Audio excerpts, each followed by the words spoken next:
بسم اللہ الرحمن الرحیم۔ یہ 10ویں محرم ہے۔ یوم عاشورہ کی فضیلت کے بارے میں دیکھیں گے۔ محرم کے مہینے کی 10ویں تاریخ کو عاشورہ کہتے ہیں۔ یوم عاشورہ سے انبیاء کی وابستگی اور ان کی حیات کے اہم واقعات اس روز پیش آئے تھے۔ اب سوچیں یہ آج کے دور کی بات نہیں ہے، یہ ان 1500 سالوں کی بات نہیں ہے، پوری تاریخ انسانی کی بات ہے۔ یہ دن بڑا خاص رہا ہے تاریخ کے ہر دور میں۔ یہ یوم عاشورہ کی فضیلت کی کھلی دلیل ہے۔ عمدۃ القاری ایک حدیث کی شرح ہے، بخاری کی شرح ہے۔ شرح لکھنے والے کہتے ہیں عاشورہ کے دن سیدنا آدم علیہ السلام کی تخلیق ہوئی، اسی دن وہ جنت میں داخل کیے گئے۔ یاد رکھیں کیونکہ فضیلت کے حوالے سے پتہ ہونا چاہیے۔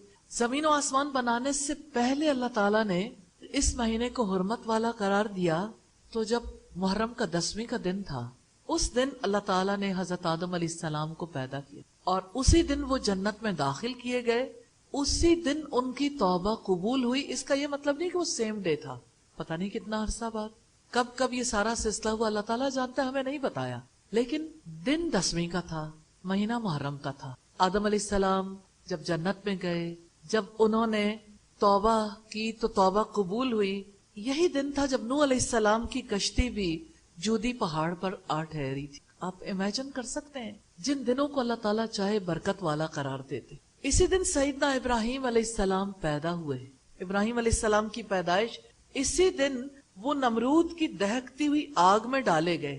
10ویں کا دن کتنا امپورٹنٹ ہے۔ اسی دن سیدنا موسیٰ علیہ السلام اور ان کی قوم بنی اسرائیل کو فرعون کے مظالم سے نجات ملی اور فرعون اپنے لشکر کے ساتھ دریائے نیل میں غرق ہو گیا۔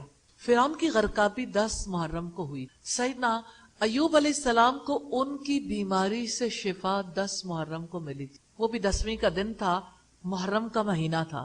سیدنا ادریس علیہ السلام کو آسمانوں کی طرف جب اٹھایا گیا، وہ بھی 10 محرم کا دن۔ سیدنا سلیمان علیہ السلام کو ملک کی عظیم بادشاہت نصیب ہوئی، وہ بھی 10 محرم کا دن جب اعلان ہوا۔ سیدنا یعقوب علیہ السلام اپنے بیٹے کی جدائی میں نابینا ہو گئے تھے، جس دن ان کی بینائی لوٹی، وہ بھی 10ویں محرم کا دن تھا۔ اسی دن سیدنا یوسف علیہ السلام کنویں سے نکالے گئے۔ یا اللہ، ہر بار اسی دن پر کوئی نہ کوئی خاص واقعہ رونما ہوتا ہے، تیرا حساب کتنا ایکوریٹ۔ سیدنا یونس علیہ السلام اپنی قوم کو چھوڑ کر گئے تو اللہ تعالیٰ کے حکم سے مچھلی کے پیٹ میں پہنچا دیے گئے۔ کیا آپ جانتے ہیں یونس علیہ السلام جس دن مچھلی کے پیٹ سے نکلے تھے وہ بھی 10 محرم کا دن تھا، 10ویں کا دن تھا۔ سیدنا عیسیٰ علیہ السلام کی ولادت بھی اسی دن میں ہوئی۔ اور کس پیغمبر کی ولادت اس دن ہوئی تھی؟ سیدنا ابراہیم علیہ السلام کی۔ اور جس دن انہیں آسمانوں پر اٹھایا گیا وہ بھی 10 محرم کا دن۔ اور آپ جانتے ہیں کہ نبی صلی اللہ علیہ وسلم کے نواسے، جنت کے نوجوانوں کے سردار سیدنا حسین رضی اللہ تعالی عنہ کی شہادت بھی 10 محرم کو ہوئی۔ یوم عاشورہ کی فضیلتوں سے اس کی اہمیت کا اندازہ لگایا جا سکتا ہے۔ شیخ عبد القادر جیلانی کی کتاب ہے غنیۃ الطالبین، اس میں لکھتے ہیں کہ 10 محرم کو عاشورہ اس لیے کہتے ہیں کہ اس میں اللہ عز و جل نے 10 انعامات عطا فرمائے، 10 چیزیں۔ اب وہ 10 چیزوں کا تذکرہ کرتے ہیں۔ حضرت نوح علیہ السلام کی قوم نے جب ان کی زندگی مشکل کر دی تو نجات دینے کے لیے محرم کا انتخاب کیا گیا، اور نوح علیہ السلام کے ساتھ جو کشتی میں سوار ہوئے انہیں بھی اسی مہینے میں بچا لیا گیا۔ اور وہ کشتی جو چلی تھی جودی پہاڑ پر آ کر ٹک گئی تھی، وہ محرم کا مہینہ تھا اور 10ویں کا دن تھا۔ یونس علیہ السلام مچھلی کے پیٹ سے نکلے تو محرم کا مہینہ تھا۔ یہ مہینہ یونس علیہ السلام پر اللہ عز و جل کے انعامات، ان کی دعا کی قبولیت کا مہینہ تھا۔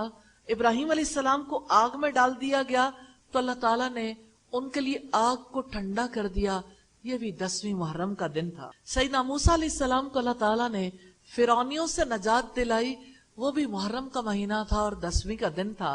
اور فرعون کو غرق کیا، وہ بھی یہی دن تھا، عاشورہ کا دن۔ حضرت عیسیٰ علیہ السلام کو آسمانوں پر اٹھایا گیا، وہ بھی عاشورہ کا دن تھا۔